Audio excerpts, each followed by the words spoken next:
just want to... I'm gonna address it, though, because... The leaf blowing? The leaf blowing. So if you can hear leaf blowing in the background, we're so sorry. Yes. It seems like nobody in our neighborhood can like, stand a weekend without making noise. Yeah. There's also dogs outside right now. There's dogs outside. That's fine. That's allowed. Yeah. Dogs are quiet. Leaf blowing? Mm-hmm. Could do without. Jail. Jail time. Jail time. Yeah, exactly. Just, I'm all for prison abolition, except for if you're leaf blowing while we're trying to record. Yeah, no, Ooh. Did he stop? I think he stopped. Ooh. He heard us. He heard us say jail. Jail time. Jail time. I can't wait for winter time when we won't have to deal with this anymore. We're going to have to it's going to ramp up in the next few weeks, though, because all the leaves are going to be falling. Okay, whatever.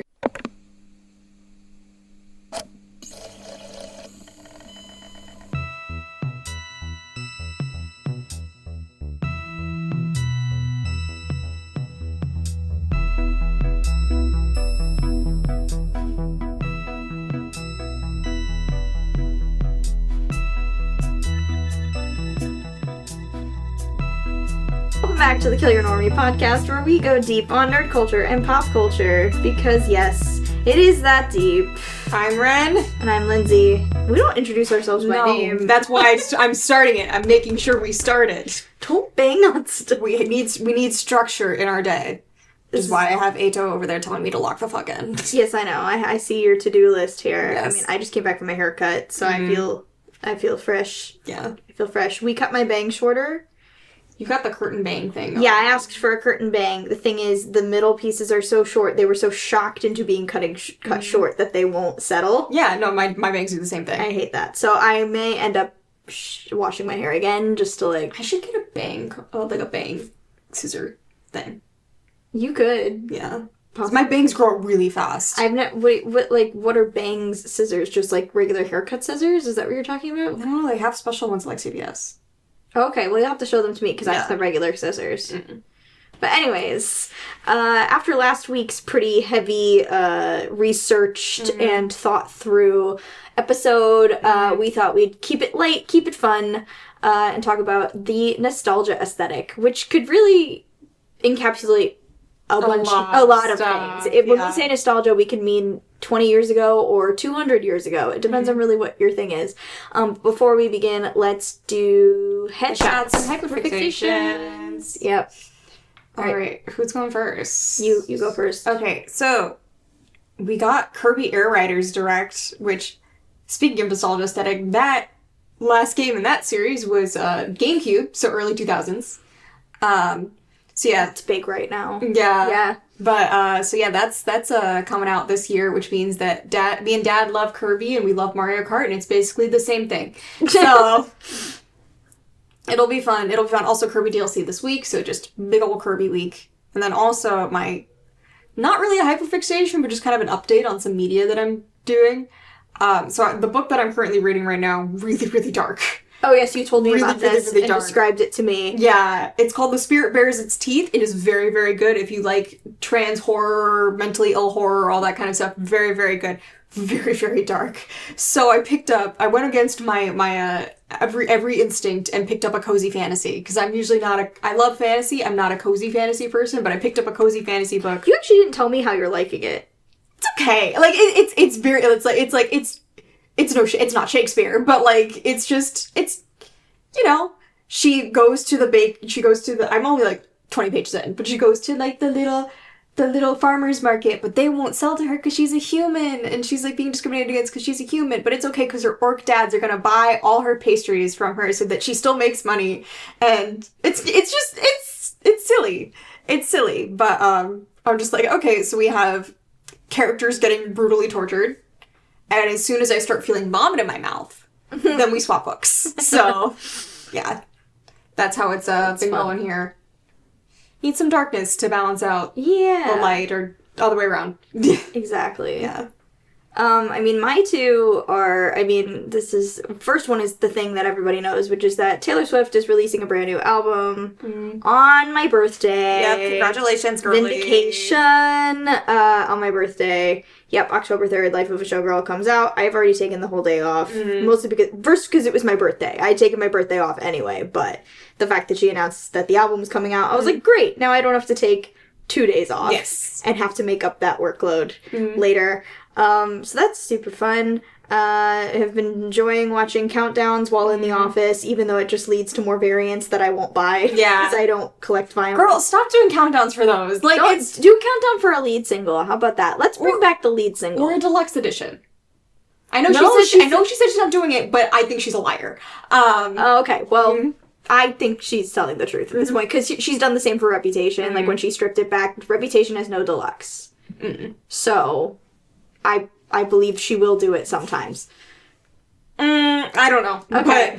So yeah, that's number one. Everyone knows. Everyone is well aware. The second one is, and this one is just, I think it's funny. So Andrew Lloyd Webber's production company has announced recently that they want to expand out from being just a theater company, a theater production company, to being kind of an everything theater company, or like an everything company, media company, like just a media company. So he is like, I want to do everything. I want to do video games. I want to do amusement parks. I want to do movies and TV shows and books and media and all this other stuff. So I'm like, oh dear God, what does that possibly mean? At best, it's going to be mediocre. At worst, I cannot wait to see the video essays just tear this shit apart. It's going to be incredible. So some of the announcements we've been threatened with have been YA novel Phantom of the Opera retelling, which people have done that before. Which, like, people have done before. That's not, like, new. My guess is that this is just the one that's, like,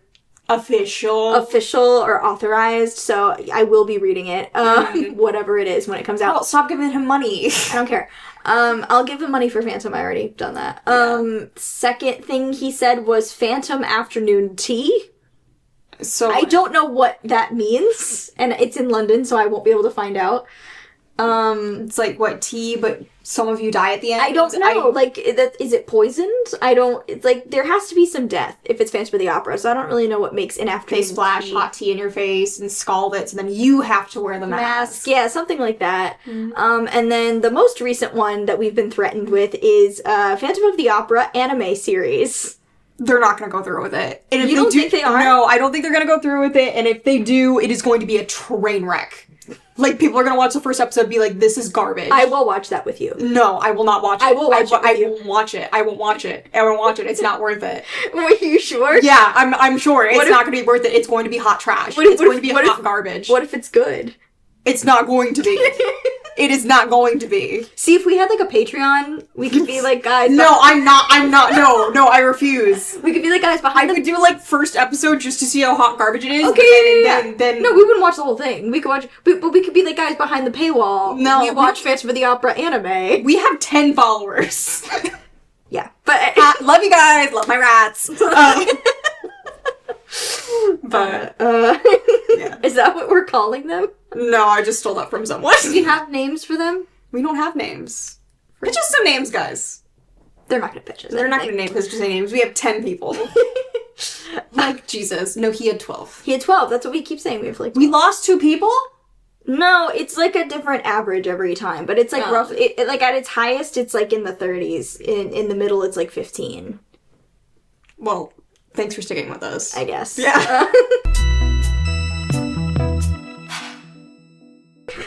Alright, moving on to the topic at hand. We were talking about the nostalgia aesthetic. It is obviously no mystery that in the past decade we have just seen just like this research, like nostalgia baiting and nostalgia culture has always kind of been a thing. Like there's always, the 20-year cycle, especially in fashion and media and things like that. Like in the 80s, they loved the 50s, and now we're into pretty much everything all at once. Well, the thing about nostalgia is that, like, for me, it's like you can only be nostalgic for something that you've lived through.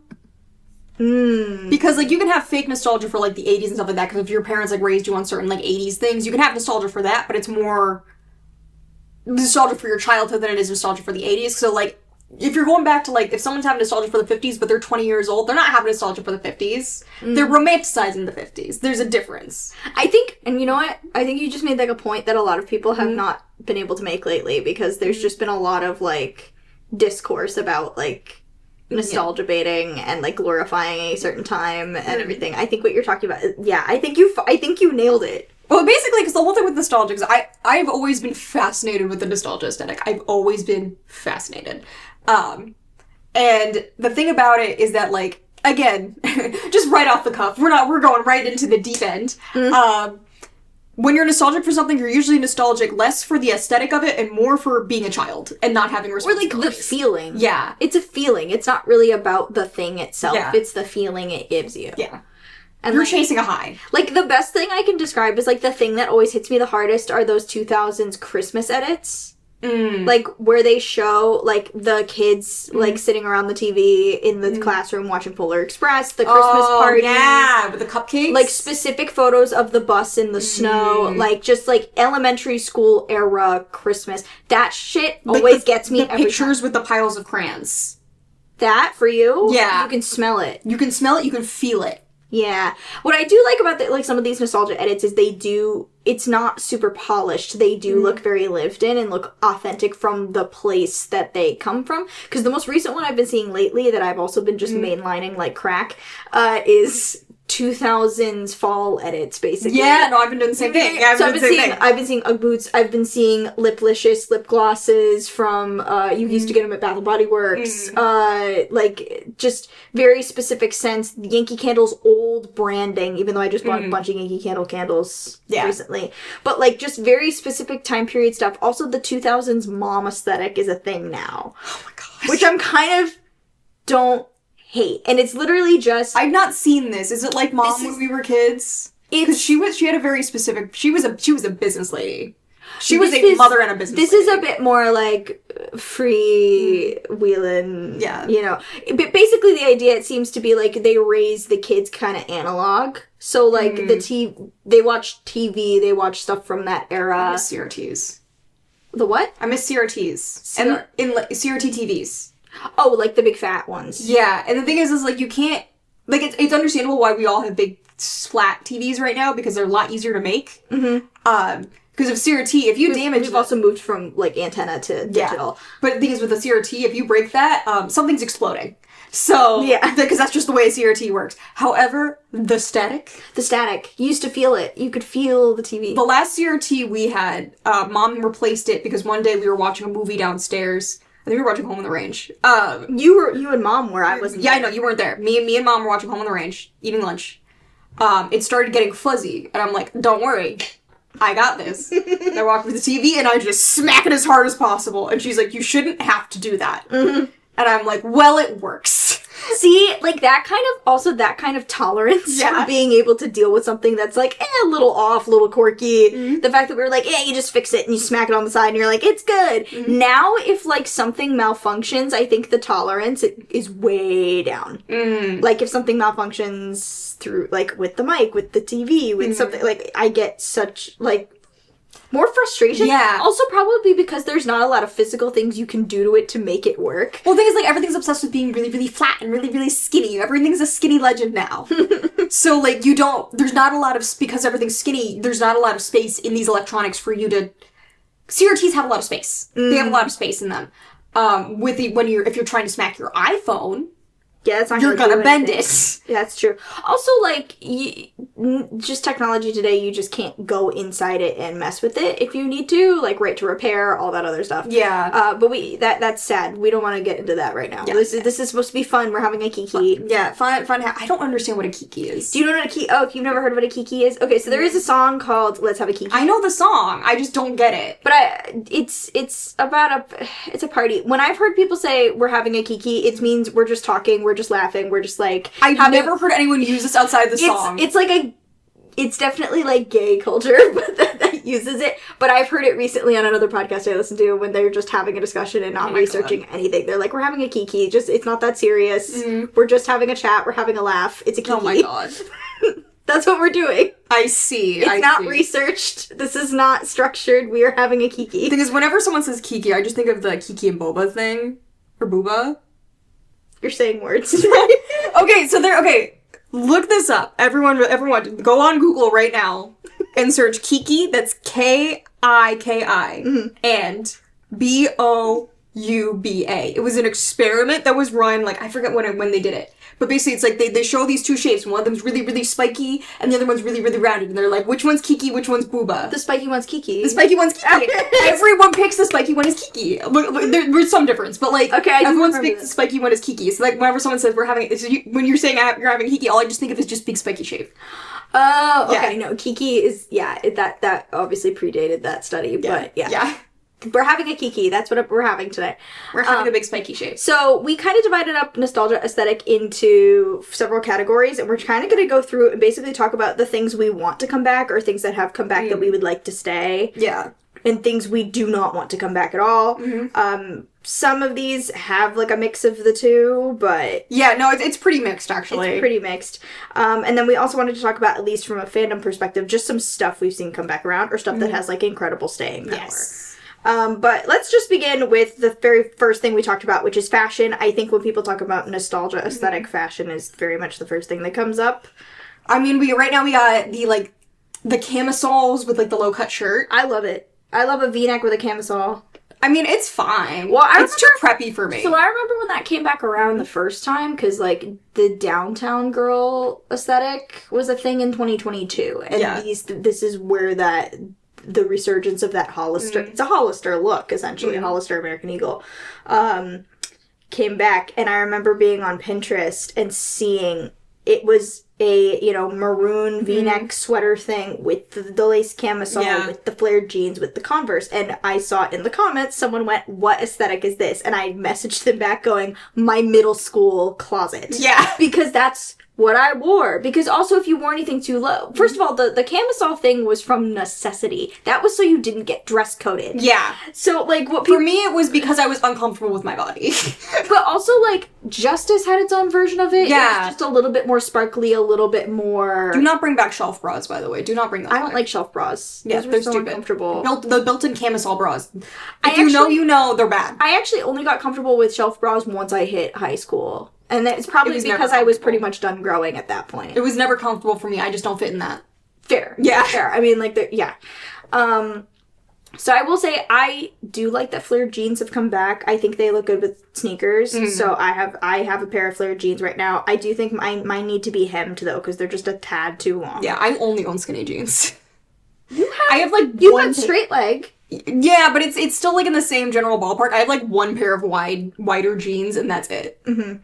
So, like, I am not trendy at all. But I do gotta say, like, people are just like, "Oh my god, skinny jeans are so ugly," and stuff like that. I'm just like, you don't understand how to style a skinny jean. That's why... Yeah. See, in my mind, like, when I was really adamant. I was like, no, I'm not going to, like, subscribe to the straight leg jean thing. I'm not doing it. And then I think... I finally, like, I just needed to buy new jeans. Like, I had the same jeans forever. They were wearing out. They were falling apart. It was bad. Or they just weren't fitting anymore. Yeah. Like, I had to get real and be like, these don't fit anymore. So I went to Old Navy, because that's where I get all my jeans, because unfortunately, thrifting is not an option for me when it comes to pants. I don't know why.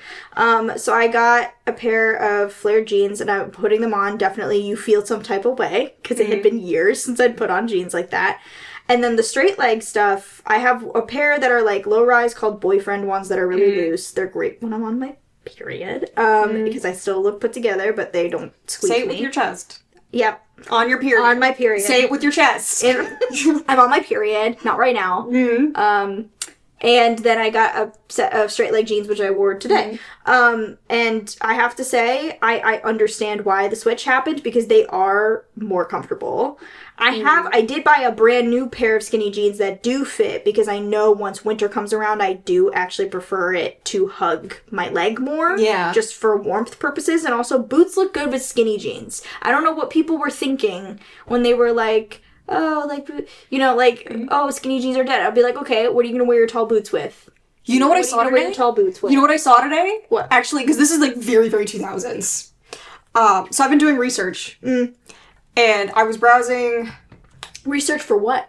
This video. Oh, okay. I was looking at aesthetic stuff the only issue, and you're gonna get mad at me for this, the only issue is that where I was getting a lot of my nostalgia aesthetic stuff back when I was like really, really into it was TikTok. So I did go on TikTok for a little bit just to kind of do research. Listen, I'm the one who's on the abstinence train here. And everyone's on first day of school shit. Oh, of course. Everyone's on first day of school shit. Okay. Yeah. So there was this girl who was basically like, she wears a lot of like really, really cunty pink, like, she's probably like 17, so I probably shouldn't say that. But like, she wears these cute little fits. She wears these cute little fits, and she's just like, a lot of people are saying like, I'd like to wear your clothes, but like I'm gonna get dress coded and stuff like that. And she's wearing like these tiny little skirts, and she's wearing like these like low cut shirts. I can't do that. But she's like, okay, well here's the more modest version of these same outfits. She put jeans on under the skirt. Oh my god, it's bad. It's bad. She put jeans on under the skirt. And like, I'm not, she slayed. I will say she slayed. However, I'm like, the fact that you're doing this, like, with your whole face out, like, this would be a death sentence. That would have been a death sentence, like, 2 years ago. 2 years ago, yeah. Yeah. But now, the Ashley Tisdale stylist is back. Yeah, and there was someone in the comments who also, like, this threw me for a loop. They're like, I can't do the jeans under a skirt thing. I'm like, okay, I can't do it either. But they're like, I also can't do, like, leggings under a skirt. Like, I can't do any sort of pants under, like, I can't do any sort of double bottom. So, like, you think leggings are a bottom. Because I remember the leggings are not pants debate. Yes! That was a huge thing. And jeggings. Jeggings, too. Jeggings, yeah. Yeah, because basically it was, like, because when I was, like, in middle school or high school, mom just, you can't wear leggings as pants. Like, they're not pants. They're, like, technically, like, underwear. Like, tights. They're, like, tights. Mm-hmm.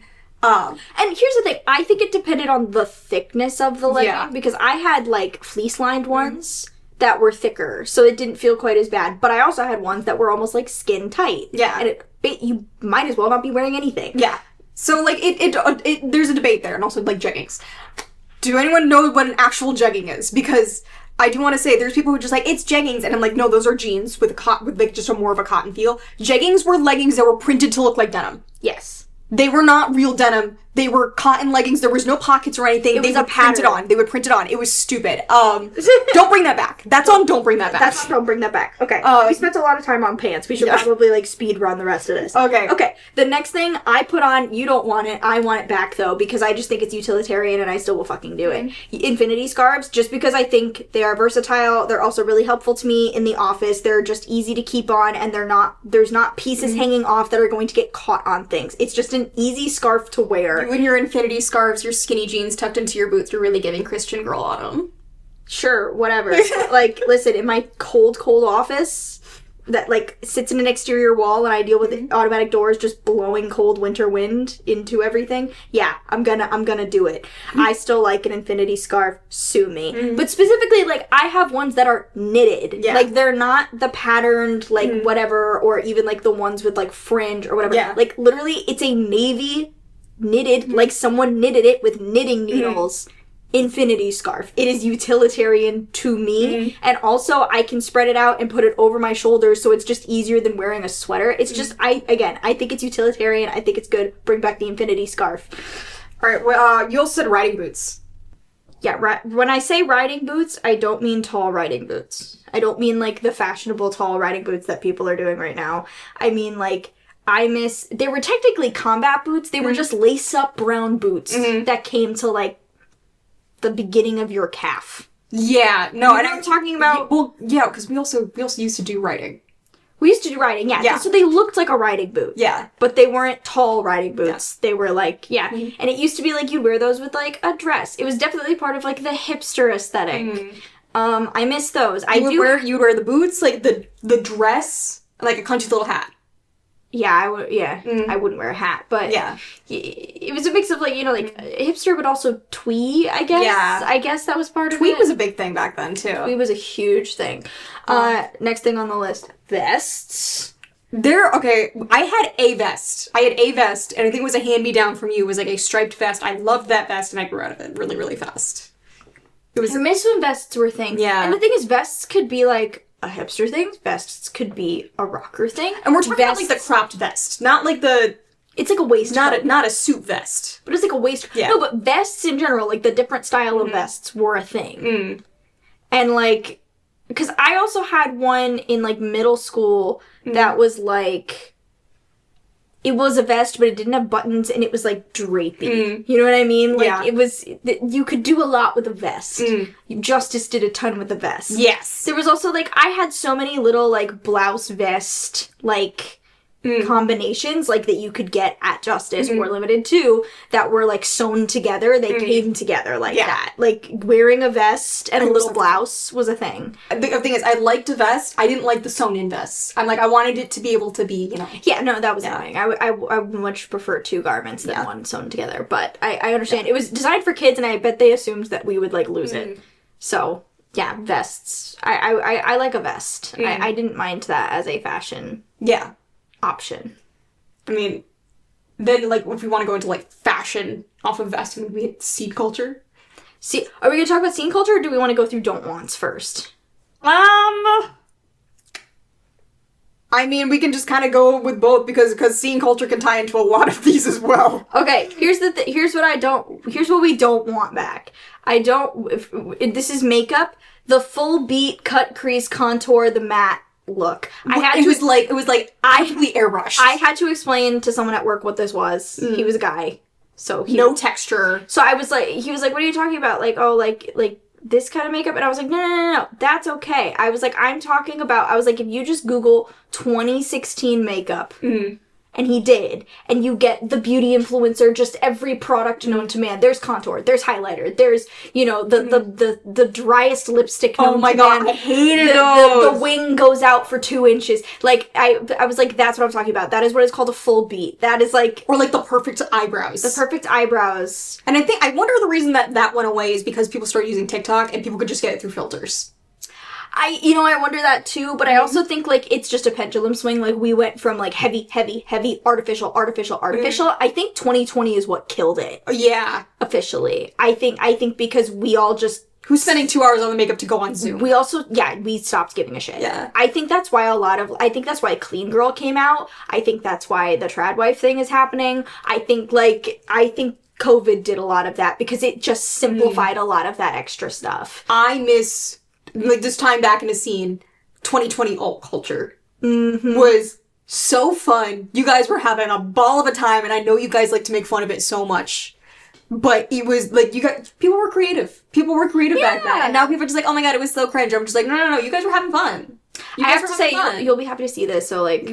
Not necessarily alt culture, but you know how, like, so on Kill Your Normie, like, our big thing is, like, we embrace the cringe. We are totally, like, embrace the cringe. There is a trending sound going around that ties to punk rocker, which played at the end of Superman, and it says, "You have to be a nerd," and it's a bunch of people showing off their nerdy interests to that song. Yeah. And it feels very much like embracing kindness and acceptance and, like, just loving what you love and not being worried about being cringe and all that stuff, and it's not pretty, and it's not, like...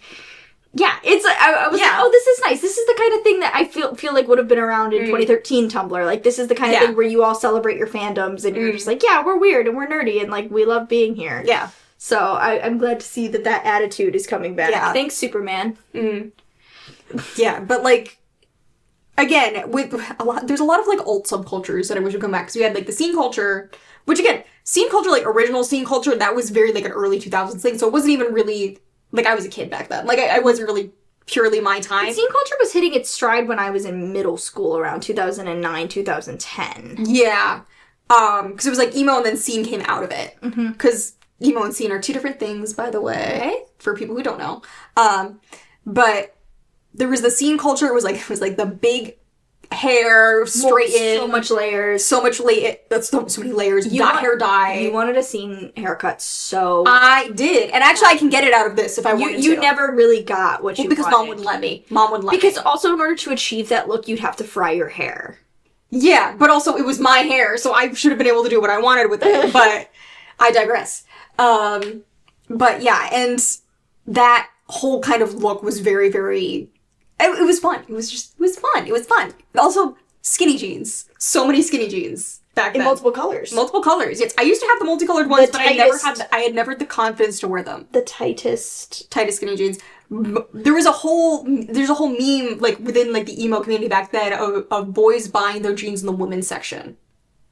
Oh. That was, like, a huge thing. So they were really tight? So they were really tight. And people are just like, oh, that makes you gay. And they're just like, no, it doesn't. Half of them turned out to be bisexual or gay anyways. So, like, whatever. But yeah, emo culture. And then there was pastel goth culture, which was a very Tumblr thing. I loved pastel goth. Which was like, I didn't realize you, because I loved pastel goth. Because it also mixed with, like, the soft grunge thing as well. Yeah. So, like, just the mixes of those things. Yeah. Pastel goth eventually evolved into, like, e-girl culture, which I wasn't a huge fan of. That felt like they were taking it and mainstreaming it. I didn't like it. But, like, pastel, like, true pastel goth, like, 2014 pastel goth, I miss it. How would you describe pastel goth? Basically, it's, like, for anyone who knows, like, kawaii culture stuff today, it was, like, they took that and then put it on emo. And it was very, very good mix. It's something that I still look back really, really fondly, but it's so hard to find stuff for nowadays. Just because a lot of it is either taken over by e-girl or other stuff. Because it was like a mix of goth, but there was color in it. Yeah. Like, and also like dyed hair, like in Pastel dyed hair. It was like the main colors were like pink, purple, like this really pale, like minty teal, and black. Yes. There was no other colors in it. Yeah. And occasionally a white, but there was like no other colors. Yeah. There was like a lot of eye motifs, some like melty motifs and something. Yeah. I miss the melty motif. That's something I miss. But yeah, all that kind of stuff. And I guess there was like discourse in the goth community. I didn't know this at the time. There was discourse in like the goth and like punk communities that were just like, is pastel goth like a real thing? Because goth evolved out of music. And since pastel goth didn't evolve out of music, they're like, is it real or is it just like, are you just posers? And so, I don't know. It was a weird thing. See, pastel goth and then also, like, soft grunge, I think, did cross over a bit. Because soft grunge definitely came out of nostalgia culture from the 90s. Yes. Specifically, the grunge culture of the 90s. But it was a little bit more feminine. A little bit more, I don't know. Like, this was, like, also peak Coachella era as well. Yeah, it was preppy. It was pretty preppy, actually. It was the denim jackets, there was still, like, it was your American Apparel, like, plaid shirts, shorts, you know, the sneakers, the boots, the riding boots were a big part of that, Urban Outfitters, like, these were the people who were, like, starting the vinyl resurgence. Patterned tights. Yeah, no, like, it's, well, also, like, there's the, that famous picture of, like, all those, like, kids, like, leaning against the wall where people are like, this is, like, they're like, this is 2014 Tumblr culture. Like, this is, like... And then they had someone replying, just like, how much do you think they would pay for, like, an ounce of oregano? But, like, these were the kids, like, when I was in, you know, high school. This is what I wanted to emulate. Yeah. I wanted to... Because it was, like, dark and grungy, but it was, like, also had some, like, girly bit... Like, because I wasn't hyper femme in high school, but I also wasn't hyper, you know... mask either. Yeah. In terms of, like, what I would wear to school. It really depended on the day. So this was a nice, I felt like, blend of those things. Because there was, like, that toughness of it. Doc Martens, you know, like, the fact that, like, the 1975 was huge at this time. Like, the Arctic Monkeys, Blink-182 was having a resurgence. Like, 21 Pilots had that one album that did really, really well. And then all their other music, not good. 21 Pilots. Even, like, 1989 Taylor Swift would get thrown in there sometimes. Yeah, she's not really the same. But it was more of the aesthetics than the actual music itself. Yeah. Halsey's Badlands. By the way, 10 years of Halsey Badlands. Jesus Christ. That's happening soon. No. But also, I feel like Halsey actually maybe, like... She was an original kind of, like, grungy girl. Yeah, but she also was, like, huge on Tumblr before she became famous. Yeah. It was Colors. It was like Colors. It was the song Colors, which was about... There were so many, like, edits to that, and then there was parodies of the edits to that, because there was a SpongeBob one that would go around all the time. I miss that era. I do miss that era of Tumblr. I miss that era, too. Like, also, like, can we talk about the fact that song was about Maddie Healy? Colors was about Maddie Healy. Damn. Okay. Yeah. Anyways. Talk about, like, iconic just, like, couples and things that happened at that time. Moving on past soft grunge. Steampunk. This was very, very... Okay, when you talk about alt, this was, like, very, very alt. This was also kind of in the fandom space as well. This was in the fandom spaces as well. It was... I have no idea where it went, because it kind of, like, it was huge, and then it was gone. And, like... Yeah. I think the most recent time I saw steampunk anything was Kineticon this year. Where we saw, like, steampunk Ghostbusters. Yeah. Basically, for anyone who doesn't know, steampunk is based in, like, these Victorian aesthetics. It's like, what if steam power never died? And what if the Victorian era kind of never died? So you have, like, airships, like, clockwork robots, like, all this kind of fun stuff. It was, like, a huge deal for a really long time. People would do a lot of, like, steampunk versions of characters, or, like, they would make their own, like, Victorian stuff with, like, the corsets and, like... Yeah, there would always be, like, steampunk cosplay of different characters, or just, like, it was just, like, a extension of usually whatever was happening. Like, I think Sherlock had, like, a bit of a steampunk thing, also because Victorian aesthetics already lends itself. Steam-powered Giraffe was huge. I don't think you knew them that well. No. I listened to a little bit of their music. It wasn't... I wanted to be into it so bad. They weren't my taste. They're very cool, though. But that was a big thing in that kind of era. There's other... Like, solar punk maybe evolved out of that a little bit. I think, yeah. Although solar there was punk, a lot of very, like, adventure and, like... You know what? You know what might have killed it? Victorian era, like, adventuring and, like, oh, we're on a journey and we're inventing stuff does kind of reek a little bit of racism. But, like... Oh, like colonialism? Yeah, colonialism, yeah. Like, probably why we don't get movies like The Mummy or Indiana Jones anymore. Like... Which, like, understandable. But I do miss it a little bit. Yeah. It's, I don't know, a lot... Now there's, like, a whole bunch of different, like, punk aesthetics, but it's not... Like, steampunk was the... Like... And when I'm talking about punk aesthetics, I'm not meaning, like, punk the subculture, but more just, like, in these, like, sci-fi fantastical aesthetics. Mm-hmm. Basically using punk as a what's it called? End of the word? At the end of a word. Suffix. A suffix. Yeah. Yes, using punk as a suffix, not using it as the general overarching term. But yeah, that was huge, and then it just died. Yeah, I miss those days. Because, and also, I think, like... Again, with, like, the fashion things that I liked, pulled from those things, like those brown riding boots, and even the twee aesthetic and the Peter Pan collars, pulling from these vintage places into the mainstream. Like, and I mean, like, there are people online you can find who, like, still dress very much like this, like, or, like, really love, like, a waistcoat and a long skirt, and the boots and everything, and, like, the tweed jackets. Like, they look like they're from... the 1800s or something. So, like, it's not dead, but steampunk, I think, as a subculture is kind of gone. Yeah. I mean, it's definitely still around. This might be a quit telling people we're dead situation. Yeah. But it's not as prevalent. Mainstream in, like a fandom-y space. Mainstream in a social media space. Maybe, yeah. Or, like, it's truly, like, in its own area now. Now it's mostly, like, it's like, you either have your fantasy or your sci-fi. They never really... Yeah, they don't mix. But that's a different conversation. So now we can kind of go into just, like, the list of fashion things we do not want to come back. We did mention the full beat, cut crease, contour, the matte look. You said true blue jeans, and I needed you to explain this to me. There's, like, a very, very specific color of, like, skinny jeans. Like, specifically skinny jeans. That were, like... And I have a pair of these. I just need to get rid of them. But they were, like, bright indigo blue. Like, it felt like a... Every era always has, like, their jean color. This was, like, a very, like, 2010s, like, just generic color. Like, this is, like, what your second grade teacher would wear as jeans. Like, it's a very, very specific shade of jeans. If you know what I'm talking about, you know what I'm talking about. But, like, it's a very, very specific shade of jeans, especially when they had the stitching that was, like, the tan stitching.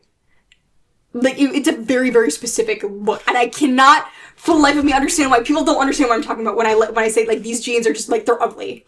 I have no idea what you're talking about. I still They were very of the time, they need to stay dead. The other one was overuse of neon. Yeah, and I do think this was more of, like, a Justice thing. Like, but, like, neon... We were Justice kids. Justice and Limited 2. Limited 2 was really expensive. Justice was the cheap option, and then eventually Limited 2 died, and it was just Justice. Yeah. But it was like neon everything. This is what I'm saying. It was neon everything, or it was always a neon accent, or it was neon... It was just everywhere. And the thing is, I don't mind neon occasionally. But in certain places. When it was like super mainstream. Like in the, I think like 2012 early to 2010s. Yeah, it was super mainstream. I remember having like a whole bunch of different shirts that were just like, it was like crop tops that were like neon animal print. Oh. And I think that and then you usually have like a neon camisole. And I think that was also because the 80s was trying to also have a resurgence again. Yes. At that time, and this is obviously pre-Stranger Things or like when people did it well. This was like jazzercise clothing. Yeah, you know what? That's how I describe it. It's jazzercise clothing. I think this also goes along with the visor shades that were big at that time. Yeah. Which, if you just remember, the sunglasses with just slits. Like, yeah. they were bars, essentially. And you could see through them, but, like, they just...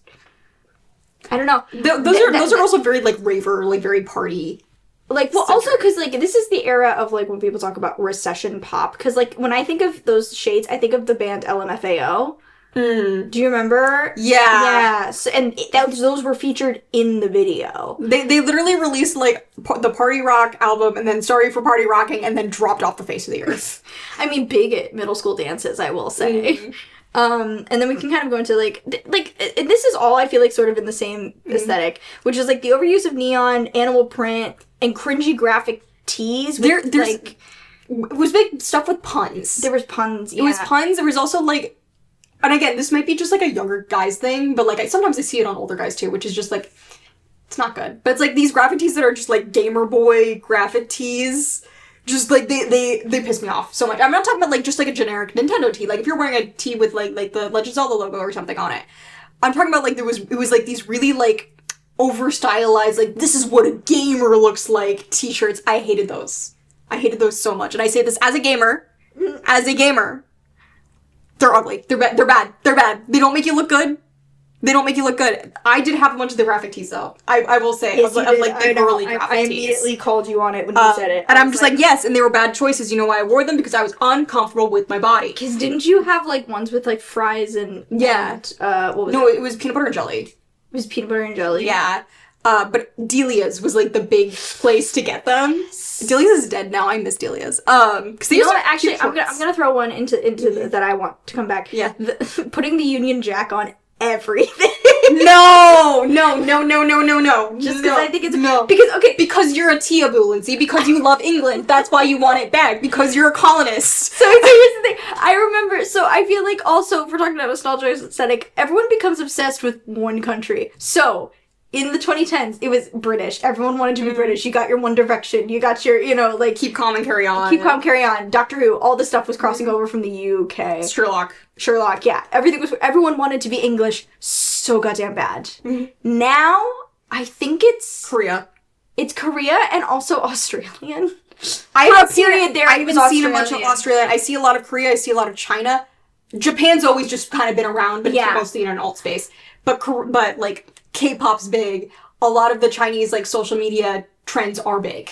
Yes. So. But, like, there was a period of time, and I think it was 2020, that it was Australia, and I say this because everyone's trying to mimic the accent. And, like... Nar! Yeah. So the fact... Because that was happening in the 2010s with the UK accent. Everybody wanted to be English. Everybody wanted to, like, mimic the accent because they thought it was so cool. Whereas now the Australian accent is the thing that everyone fucks around with. Well, everyone's watching Bluey.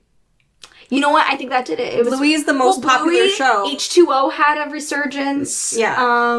Bluey's the most popular show for adult men between the ages of 25 and 34. Interesting. I'm totally making that up. Okay. But why are you saying that? Well, because if you cherry pick enough data, then it's true. Oh my god. Okay. But yeah, I don't want the Union Jack to come back. Listen, America's a shithole right now, but like... We just need to kind of accept that, like, everyone has their own shit going on. Yeah, everyone has their own shit going on. I mean, like, I used to want to move to the UK so bad. Let the New England flag become the new trend. Please? Yes, New England flag. I think our flag's a little cunty. The Connecticut's flag? No, New England flag. We have a New England... There's a New England flag. I've never seen the New England flag. I'm looking this up. Yeah. New England... Not the New England Patriots. Ew.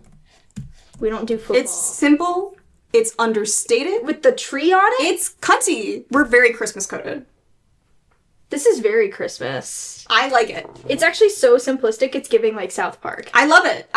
Oh my god. I love it. I think we need to hang it in our front yard. No. Yes. Anyways, next, we also said, flat visor trucker hats. You can do a trucker hat, you can do a flat brim. You cannot do both. Yes. Not allowed. No. Refuse. No. Hate it. I do like the dad caps came back. I don't like that they're called that. They're called baseball caps. I hate that they're called dad caps. That's so stupid. Yeah, I know. But, like, I do like that those came back, because first of all, I have had a flat hat before. They're not comfortable. I don't get it. They're not comfortable. I never liked the reason that the baseball cap is shaped like that is because it's more comfortable for your head.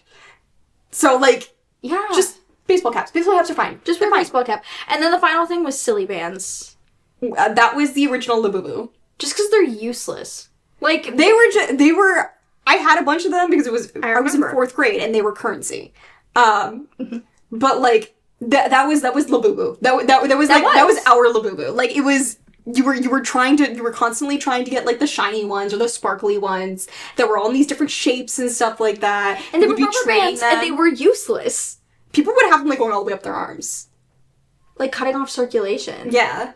I remember this. They would be, like, too tight. I mean, I thought they were, like, cute, but I'm just like, Like, what did you do with them? You would just wear them. Afterwards. Like, when they became... I don't know, there's something, like, buried somewhere. Like, people would lose them all the time, or they would break. It depends on the shape, also, because, like, some of them were easier to put on your wrist than others. Like, I had a crown one that was really easy to put on my wrist, but I also had, like a French fry one that was really, really tough to put on my wrist. So, like, it really depends on what it was, but usually they would just break after a while. See, that was, yeah. I mean, like, what an insane fad, like, that was. Yeah, that was big for my 4th grade year, and then 5th grade, no one talked about them. Wow. Yeah. Next, we are on to technology. And we really just have wants, not don't wants for this. Yeah. Yeah. Mainly because, like, when we were, the technology that we're romanticizing, we didn't really have to deal with the struggles of it, because we were children. That's true. Yeah. So what we said for our wants, they're very simple.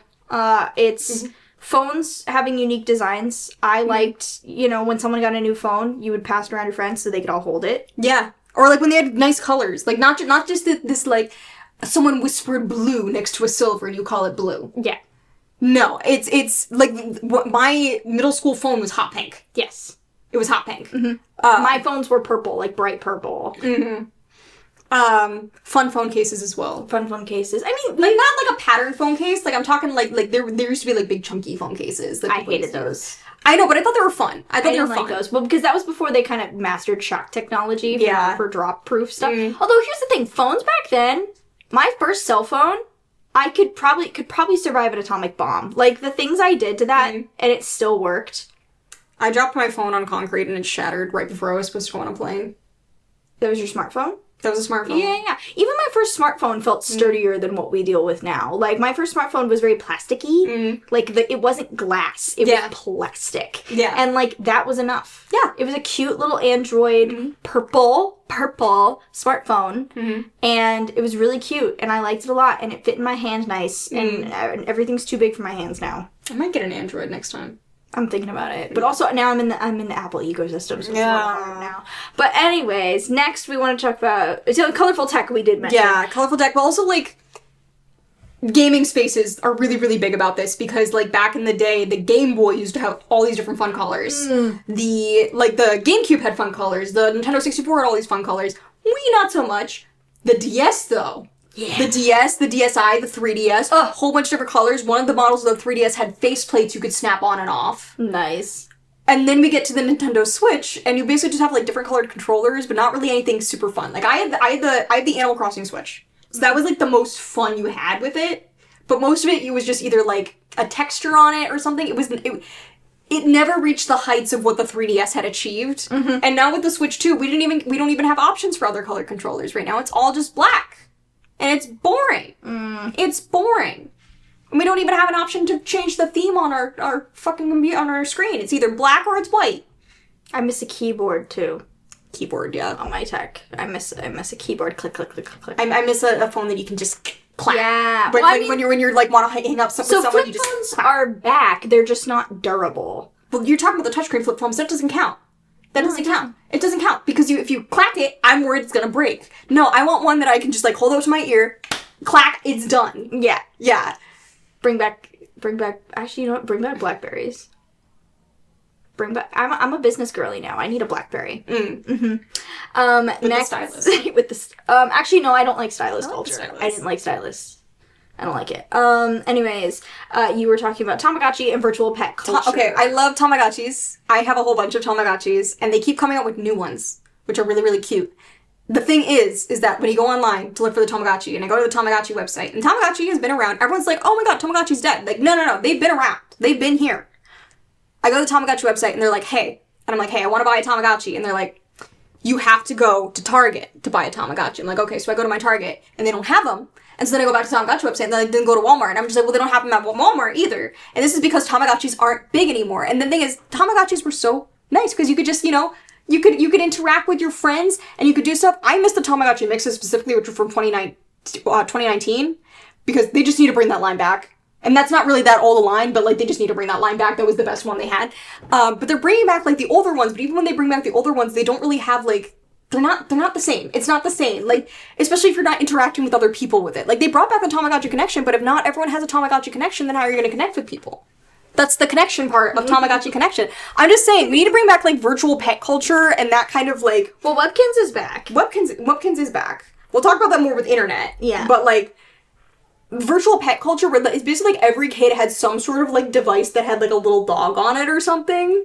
I'm not talking like any specific devices. There was just a bunch of different ones. Like I had a journal that was like a Littlest Pet Shop like virtual journal that had a little dog and you could just make the dog go places. I had like Littlest Pet Shop Tamagotchi type things where they could just go around different places. I miss stuff like that. Those little like they were like those little boxes with like a little guy in them, and you could connect them to the Stickmen. Remember Pixel Chicks? That's who I'm thinking of. Pixel Chicks. Oh, so cool! And you could buy different sections to like make her house and stuff. Yeah, so like it had that like buyable aspect to it, but you could also have fun with just the one you had. Here's how we solve the economy. Okay, you just make Pixel Chicks, but again, you put them in blind boxes. Oh my god, the girlies would go nuts. La boo boo hoo. La boo boo hoo? La hoo hoo? But so moving into like, okay, we can go to the internet. Oh wait, one more thing before we wrap up technology. Headphones for public consumption. Start wearing headphones again. Start wearing headphones again in public.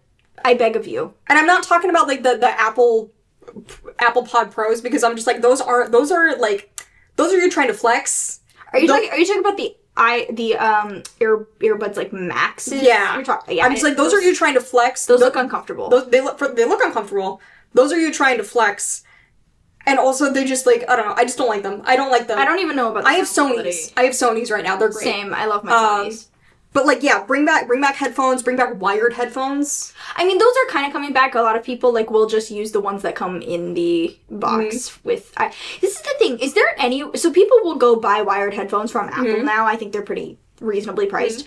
But like, you used to get them in CVS. No. What I'm talking about, like Apple headphones used to come with the device. Yeah.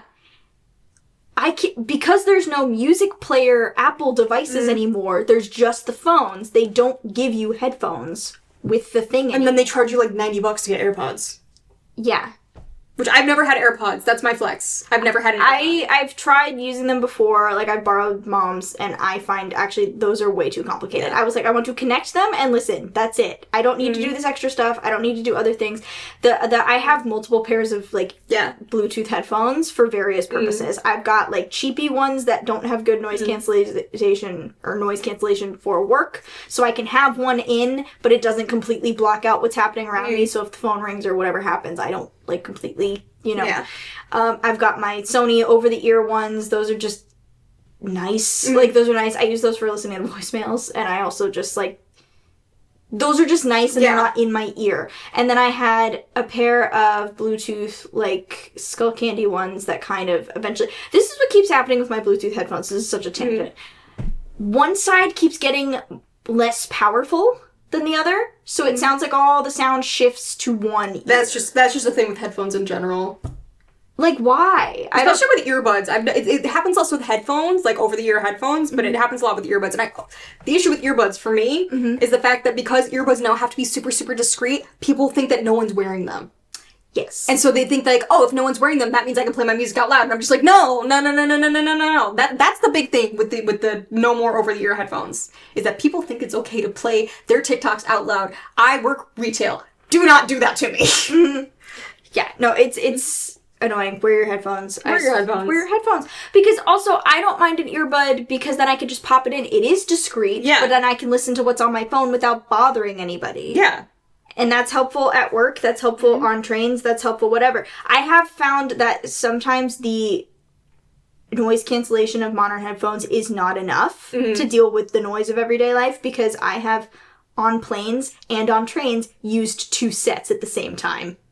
I have done earbuds with the noise cancellation on and my headphones with the noise cancellation on top of them. Is it uncomfortable? Fuck yes. But also, y'all need to be quiet. Like, it's ridiculous. But anyways, that's my soapbox. Yeah. Next, like, we're doing... Next! Internet, just in general. Children's websites. Children's websites. Bring back a children's website. I read somewhere that they're looking to do that again. Yeah, I think people have realized what brand's doing it. I feel like people have realized that having kids on, like, TikTok and Twitter at, like, age 8... is bad. Which... That's why they say 13 and up.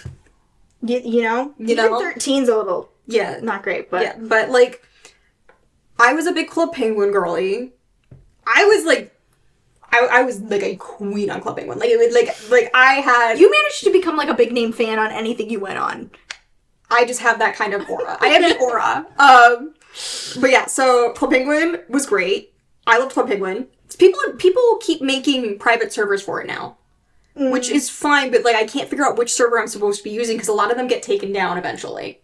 But I'm just like, I kind of want to go back on them. The issue with Club Penguin is that, like, once Disney bought it, they started basically putting their IP into everything, when I'm just like, no, I don't want Frozen Party. I just want Snow Party. I don't want Avengers Party. I want Superhero Party. Like, I want... Yeah. I don't need the IP thing in there. I don't want to dress up as my favorite characters. I want to dress up as my character. As my character. But yeah, so that was my big thing with Club Penguin. I would spend hours on Club Penguin. I miss Club Penguin. Webkins, we couldn't spend time on because it was blocked on our Wi-Fi as children. So we could only do it. I got to use it. It was blocked on the Wi-Fi for me whenever I tried to access it, and I would keep telling Mom and Dad, I'm like, hey, I can't access Webkins, and they're like, okay, well, unblock it, and then they never did, for me at least. Oh, I got to play Webkins all the time. Yeah. Well, anyways, I would only be able to go on it at my grandparents' house. So, really? Yeah. Like, I had, like, 9 Webkins. Yeah, I had 6 Webkins, and then I could only use it. I basically, like, whenever I would try to access it, it would require parental passwords, so I'd take it to Mom. She'd do the parental password, but, like, if I wanted to do it just, like, on my own and not want to bug them about it, like, I couldn't do it. Yeah, it was weird. I remember playing it on Mom's computer in her office. Mm-hmm. I remember that a lot. Webkins was great. It's still around, but it's not the same. Especially because, like, they changed the way that the toys are made. Oh, really? Yeah, so now they're all, like, in the same pose. Yeah. Next we've got... this is my personal favorite. Flower Crown edits. Can we bring back Flower Crown edits? Those like Tumblr culture. This is such Tumblr specific stuff, but please bring back Flower Crown edits. I just loved those. Yeah, people would basically just take their favorite characters and just put a flower crown on them. I mean, that was also very soft grunge. That was also very soft grunge, but I think we should bring it back. I made one Flower Crown icon. It was also more funny, like, when it was, like, some of the most violent, terrifying characters everywhere, and you just plop a flower crown on them. It was just funny. Yeah. I just liked it a lot. Yeah.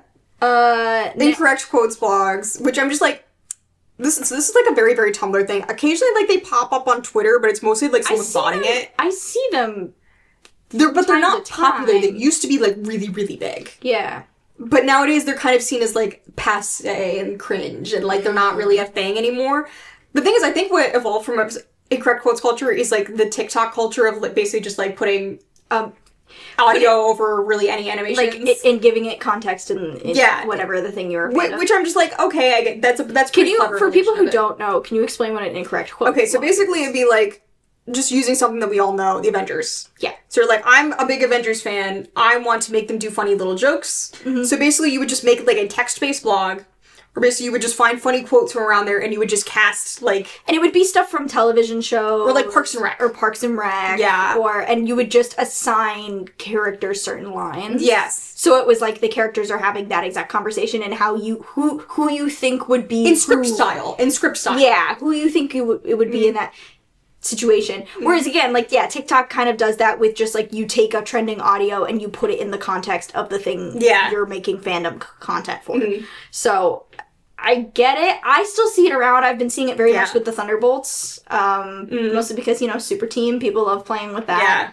Yeah. I mean, there was, like, Harry Potter ones. There were Avengers ones. Yeah, it was but it was something that people would, like, also submit stuff for. Yeah. Like, nowadays, I don't see it as much. It's usually, like, if you're, like, an older person, a fandom, you might make one, but, like, younger people don't really kind of latch onto it. I think because they don't really understand the context of it. Yeah. But, yeah, I miss those. I still make, my friend and I have our own private Discord server, and I will make incorrect quotes for my OCs. and I will just post them just randomly, and she loves them because we're both like from the same generation. But like, I don't think anyone else would get it.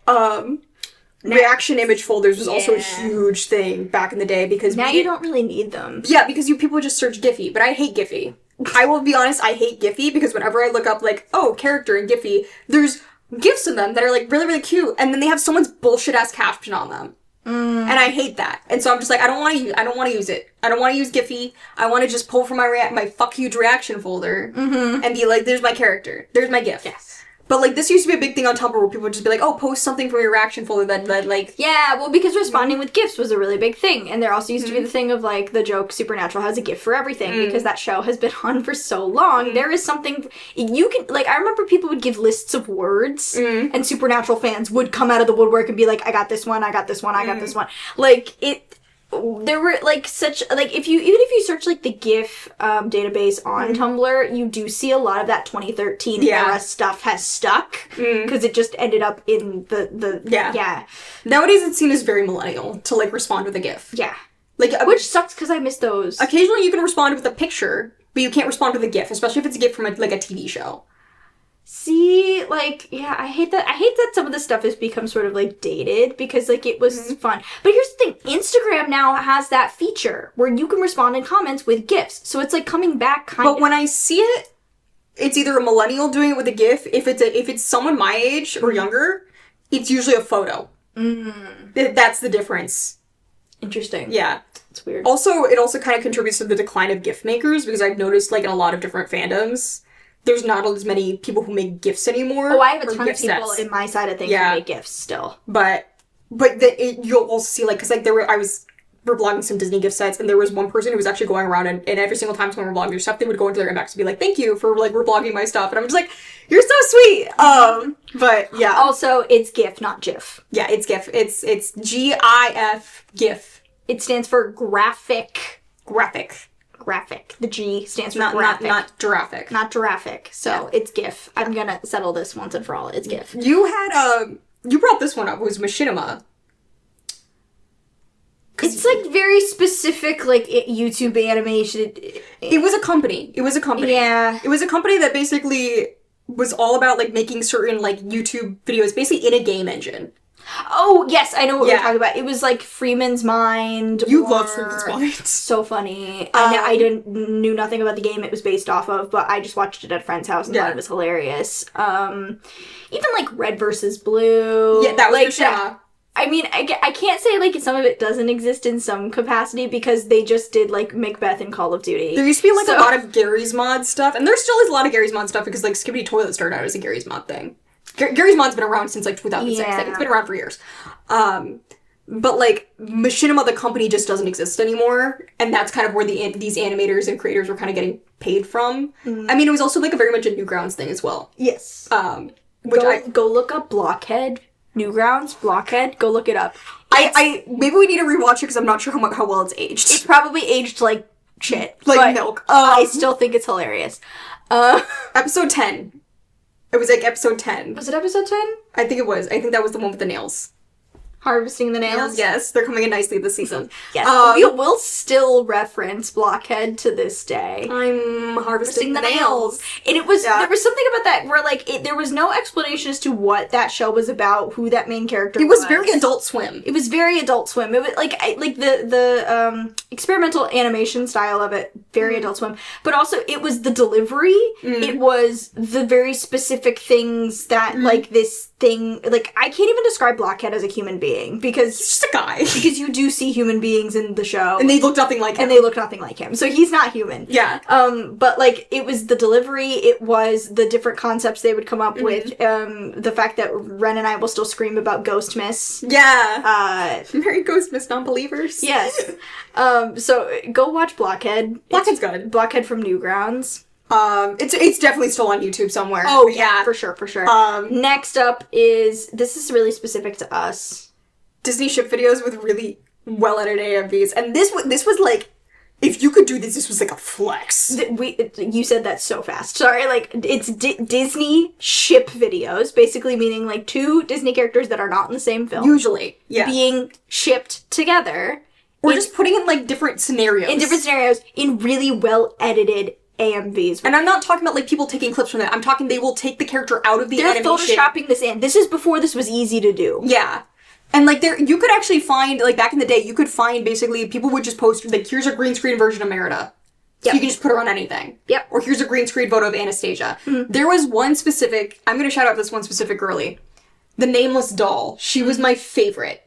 And she did this whole series that was about, like, it was Disney and it was like Disney, Don Bluth, basically anything that was like a 2D animated character would be like involved in this. But she did this whole series that was basically, and it was, the characters are in name only, but it was like Anya, Sinbad, and Jim Hawkins. They were like siblings, but like the whole thing about the universe was like they could all transform into animals, and so they each had like their own animal that they could transform into, and it was basically like them, like they were on the run from something, but like Ariel showed up, Dimitri showed up, like it was like all this whole bunch of different stuff. Pocahontas crossover event of the century. It was, oh my god, it was so good, and she's just like, yeah, no, I actually want to like make this into a real thing, and like I have like OC's plan to like make this into a real thing. I never know what came of it.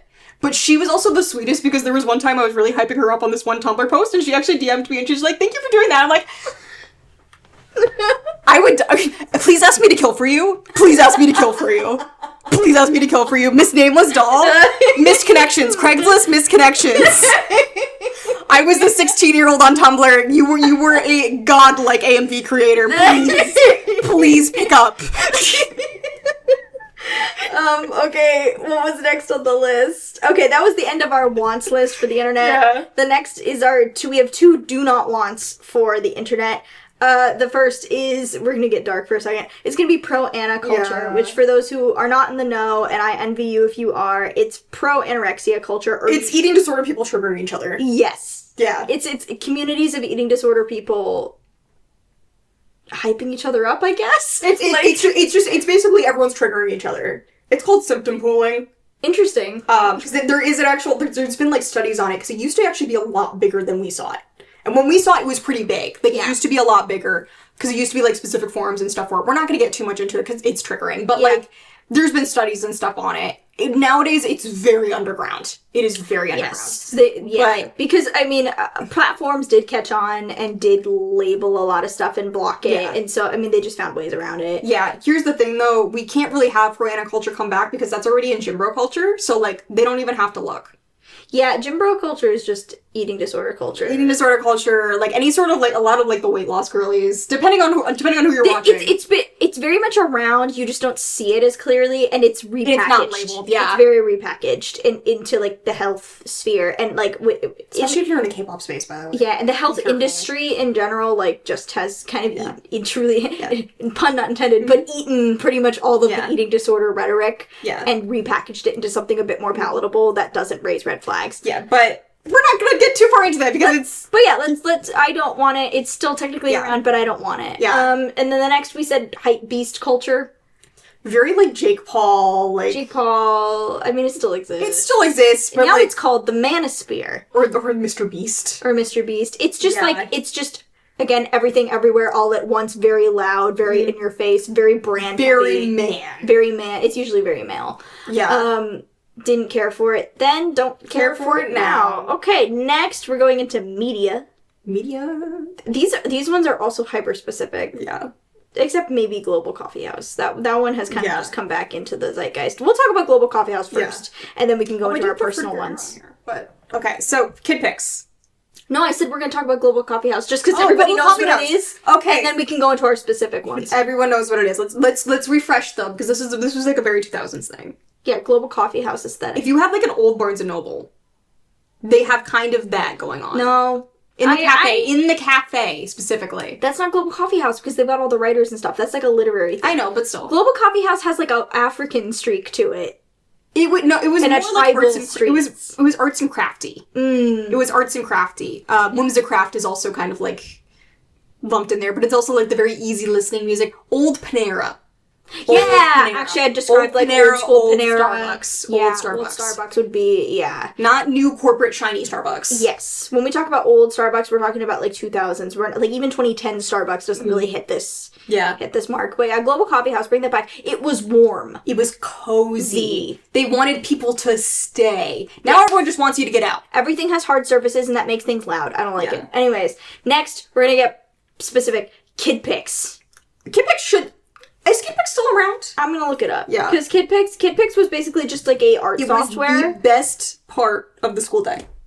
It was the best part. We get... Oh, did someone rebuild it? You guys? Someone rebuilt it. This is, like, not the one I'm used to, though. This is, like, a really old one. Okay, stay quiet for a second. I don't know if you guys can hear this sound. It makes the sound effects just like... Oh my god. This isn't the version I'm used to. I had a newer version of it where they had, like, CGI stuff in it. Oh no.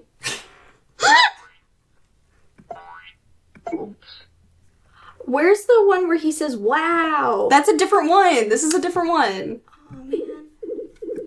Okay, but yeah. Anyways, that's what Kid Pix is. If I just unlocked a memory with all those sounds. It's a children's, like, art software. It's a drawing app, and everything makes a sound effect, and it's great. And we used to have it, like, during school. Like, we would have computer days. I'd play it in first grade. Yeah. On shout out to my first grade teacher. Her name was literally Miss Cool. I was her favorite. Mm-hmm. I'm now 20 years out of, Mm-hmm. I can say it with my whole chest. I was her favorite. Okay, I was her favorite. Everyone else can go home. She's great. Love her. If you're out there, I love you. You were the best. Yeah, loved being your fave. But yeah, I played it on her computer a lot. Yeah. And that one was like the one we're looking at right now is definitely very like that was an older one. It's a very old one. Ours had a more 3D look to it. They had like a lot of CGI stuff. There was a CGI. There was a dripping one. There was a dripping brush, and everyone would use it to make blood. Yeah, because it's good for that. Yeah.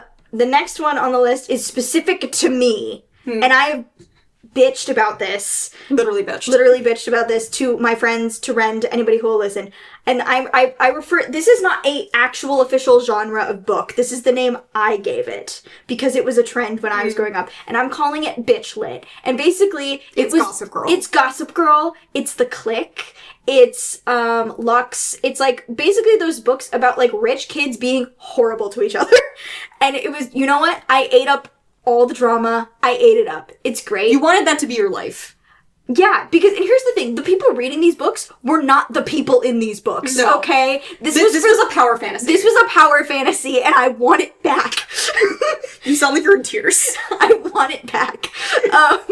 There was something about, like, I did go through, like, the first Clique book recently, and would start Googling every single product they mentioned to see what the heck I was like what they were talking about, because the girls in the Clique books were 12 years old and they were wearing like Dolce & Gabbana, all these things. I don't think any of these brands they were mentioning had children's or junior sizes. They were wearing extra smalls. Yes, this is the thing that was but yes, Gossip Girl falls into this category. Basically, like there was a series of books called Private, took place at a private school. It was always these like rich, usually East Coast kids. There was Pretty Little Liars. Pretty Little Liars I wouldn't count because it had a murder mystery aspect, and that's kind of where things moved into like the darker kind of like dark academia. No, not even dark academia, just like dark kind of slasher fiction place. If you find anything about like rich kids now, it usually involves a murder. Yeah. Not just them being awful to each other.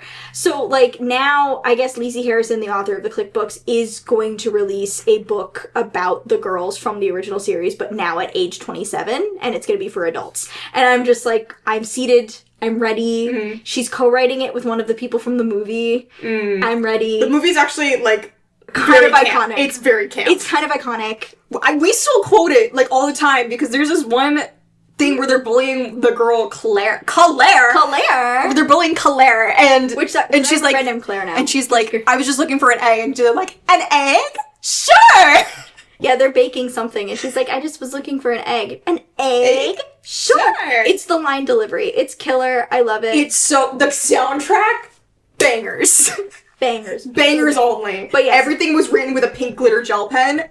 Like, it was so good. But yeah, I think we should bring back Bitch Lit. I know why it went out of fashion, because it's just not feminist, but I will turn the feminism off in my brain just to read some more. They are not girls. They are not girls. I will say there is, so I said it's mostly East Coast, there is kind of a West Coast set as well, because there was a series of books called The A-List. If you're reading that kind of stuff, it's more like usually these people are like celebrities or children of celebrities. Whereas on the East Coast, it's more like old money kind of deal, or like the parents work in business. Westminster. What town were they in? Westchester. That's where I went to college, actually. Yeah, fair enough. Was in Westchester County. But yeah, no, Westchester. Westminster is England, Ren. Well, what Westminster Dog Show? But I think that also comes from the UK somehow. Ren, it's the UK. They love it. But it's AKC. It's the AKC. It's the American Kennel Club. Okay, well, I don't know why it's called Westminster. You can look into that yourself. But yeah, no, Westchester was where they lived. It was Westchester, New York. Next, we just have a concept. Things feeling homemade. Even stuff on the internet. Yeah. Feeling homemade and sort of cobbled together. And the thing is, I think that's coming back. I think it's coming back because you're seeing a lot more people like doing like, here's how I make this. Here's how I do this. A lot less things being like very, I don't know. I mean, everything's still filtered, but like, yeah. I mean, I'm gotten really into like gachikoi culture recently, and there's a lot of people who will like make their own like accessories and stuff like that for that. Because that's all about like, you know, standing at characters. You're making a lot of fan merch. So like it is around. It's just like, and like I make candy, which for everyone who doesn't know, that's candy spelled with a Kandi. That's like the plastic bead bracelets, not like candy, edible candy. If you're Normie, it's friendship bracelets. It's Taylor Swift friendship bracelets. Yeah. Appropriating my culture. Why don't you? I had to tell you where I get all my supplies. But, yeah, so, like, people will make that. And it comes back. It's very much in the alt space that a lot of this homemade stuff is. It used to be kind of more mainstream, like scrapbooking and all that. Yeah, well, also people are talking about wanting to, at least in my corners, a lot of people are talking about, like, I want to do, like, other stuff other than just, like, watching Netflix or, you know, whatever, like, finding other things to hobbies. Getting hobbies. Everyone's talking about getting hobbies. To me, it's not a hobby if you're saying it is. I don't know why. The second you're like... A hobby is something you like to do. Yeah. The second someone's like, I'm doing a hobby, I'm like, now I immediately don't believe you. But anyways, everyone's talking about, like, scrapbooking, cooking, you know, baking, candle making. Basically everything Rapunzel does in the first 10 minutes of Tangled. Then after lunch, it's puzzles and darts and baking. baking. They're your hobbies. Like, so paper mache, bit of crochet. Ballet. Paper, but she does paper mache at some point. Paper mache, a bit of ballet and chess. Pottery and ventriloquy, candle making. And then I'll stretch, maybe sketch. Take a climb, sew a dress. There's no crochet. She has crochet in one part. She knits in one part. Oh, knitting. Yeah. Yeah, remember knitting? Yeah. Yeah, remember that? Knitting and crochet kind of cross over, though. I know they do. The fiber girlies are gonna come after me for saying that. Yeah. But anyways, yeah, like, that kind of thing, like, even, like... putting together, we talked about, like, 8 tracks back in the music episode. Like, that felt more homemade than, like, making a Spotify playlist. Yeah. It just did. Yeah. The next thing we have on the list is Polaroids. Again, that kind of contributes to the feeling homemade thing. Yeah, and I mean, they had a big resurgence in the, like, mid to late 2010s, because even think about, like, Taylor Swift's 1989, that was, like, happening, and Polaroids were pretty big at the time. Or even, like, just the fake ones, like the, I forget what they're called, but you could peel them off and stick them. Yeah. Like, just having it look like a Polaroid was big. Whereas now people are actually just leaning into film in general. Yeah, which is good. So I think that's good. And that's a skill. Like, it's very hard to take I actually like film photography. I took a film photography class. I didn't know it was film photography when I took it.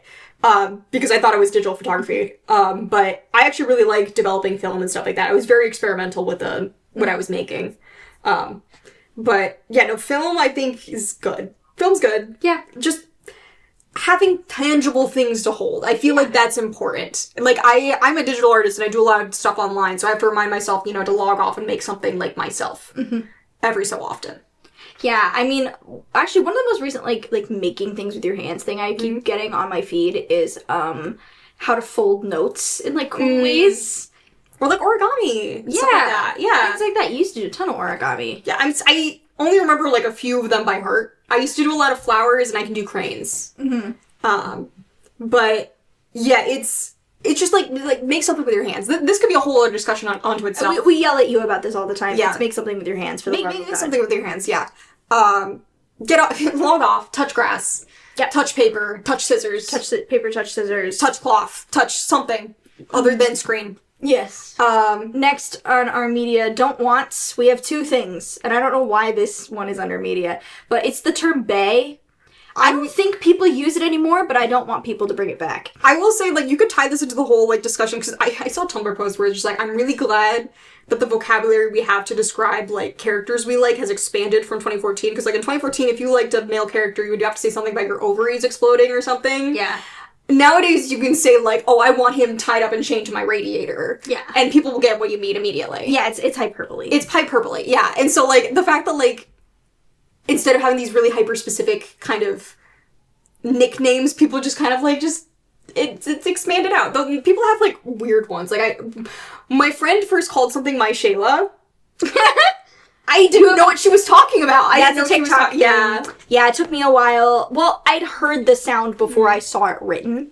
Yeah. It's actually weird to me seeing TikTok sounds get written out. Because the funny thing is, she's not even on TikTok. Or Instagram. Yeah, it's just a cultural osmosis kind of thing. But yeah, the fact that, like, the way that you can refer to characters you like has kind of changed. Well, the fact that we can talk about... Well, the fact that the term Blorbo has broken containment kind of annoys me, because Blorbo...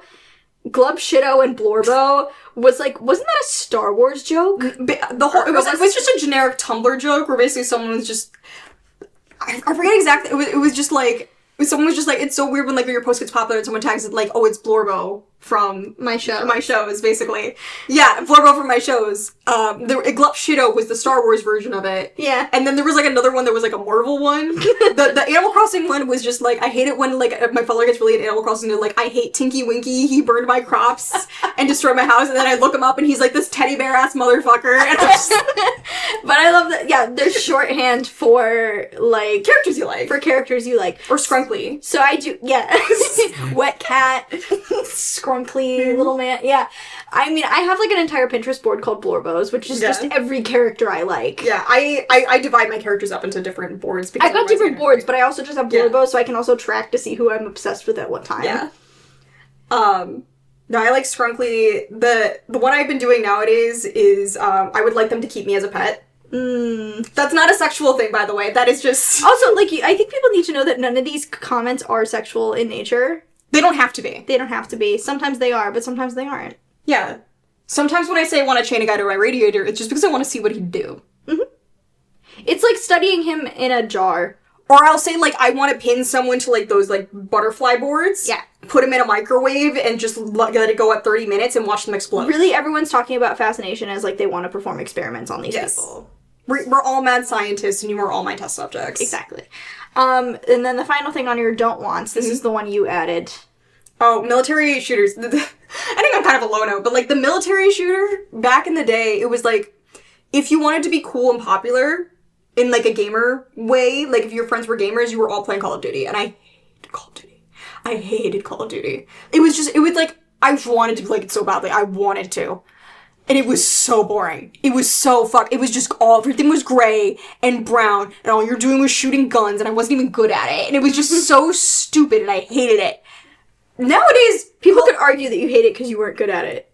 Yeah, it's also ugly. So, like, listen, I'm not She's also ugly. I'm not good at Fortnite either. At least they have an aesthetic. Like, it's come on. Like, okay. But, because, like, I like Splatoon, and because Splatoon was pretty, I got good at it. The Fortnite has an aesthetic, but their aesthetic is still bad. But, like, Splatoon, I can't. You don't like video games, and you're not good at video games in general. I lose where I am. I don't know. This is why you have to play, like, slower ones. You have to play slower ones. And I usually play slower ones, because I'm very much a strategy game and turn-based. I get a lot of, actually, like, stuff for, like, cozy gaming and stuff, and I think, like, ooh, should I, like, get a console or something? You could get stuff on your PC. You could get stuff on your Mac. You could get stuff on your Mac. Yeah, I know. I'd have to see how hard it You could get Stardew Valley, Lindsay. You could get Stardew Valley. Well, there's one called, like, Bookstore Owner or something. Yeah, the issue is that, unfortunately, that the cozy game genre has been flooded with a lot of just, like, not good games recently, too. So, but, yeah. But, point is military shooter ugly. I will say, though, the fact that, like, there is a COD fandom, and it's all just women thirsting after, like, very, very mediocre white men. Vindication. I'm so glad for you girlies. Like, I'm so happy for you. I have no idea who the fuck Ghost and Soap are. I don't get it, but I understand why you want to see them kiss. Like, it's also they've taken over. Yeah. I do think that's funny. Is when, like, women take over, like, a predominantly male space like that. And I'm sure there's, I'm sure F1 has a similar thing, too. Oh, yeah, no, there's F1 girlies, like, whenever, like, a military shooter does, like, whenever, like, a predominantly male fandom gets, like, this really rabid female fan base, very funny. Very funny. I just don't get the COD thing. Like, I don't get it. I don't get it. It was bad. I think the military shooter should have died with Spec Ops The Line, and you can say Spec Ops The Line insists upon itself, but it was good art. But you played Wolfenstein. Wolfenstein's different, BJ Blazkowicz is hot. I don't even know if, like, any of this is coming through, because you are speaking so quickly. Listen, okay. Guys, if you need to listen to this on half speed, like that. I talk really fast. I played Wolfenstein 2 right after the inauguration, the incident, because I needed to kill some Nazis. And one of the opening scenes is just, like, him looking in the mirror, and he's covered in, like, cuts, and he's haggard, and I'm just like... Unfortunately, he is... freak. He is engaged to Anya, who is just like, I can't compete with her. So, like, she's a serial killer of Nazis. Love it. She kills Nazis, and, like, I can't compete with that. Like, I hope you have a happy life together. Fuck, she's gorgeous. Like, it's. But yeah, so that was my between, like, February and March, like, I remember. That's all I was thinking of. Wolfenstein's also just, like, they pump the music. It's very fun. Like, I would play Doom, too. Boomer shooters are where it's at. These military shooters, they wish they had what Wolfenstein has. They wish they did. Boomer shooters is where it's at. Okay, so that was our Kiki. That was our Kiki. That was our boba. That was our booba.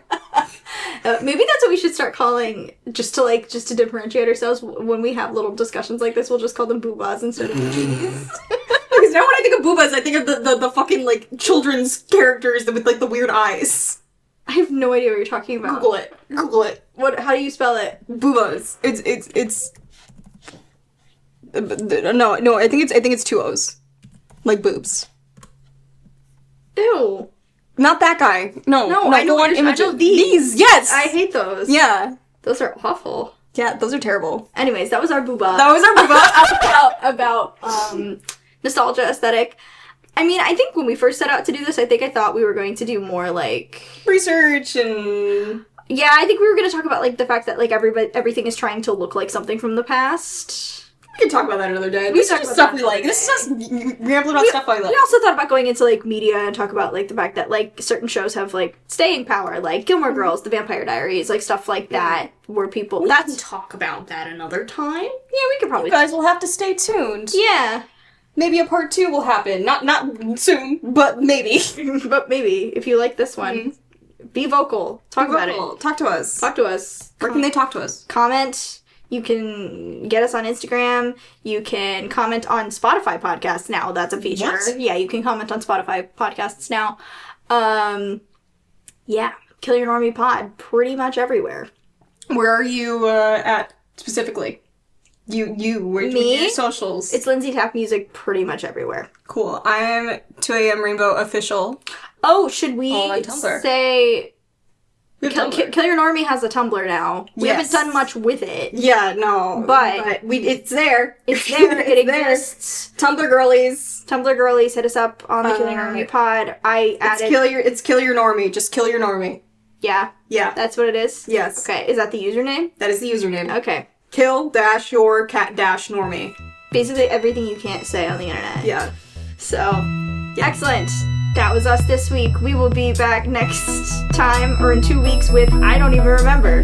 What did we schedule? I don't think we have anything scheduled. It's gonna be a surprise. It's a surprise. Alright, so you're just gonna have to wait and find out. Alright. Love you. Stay cool, guys.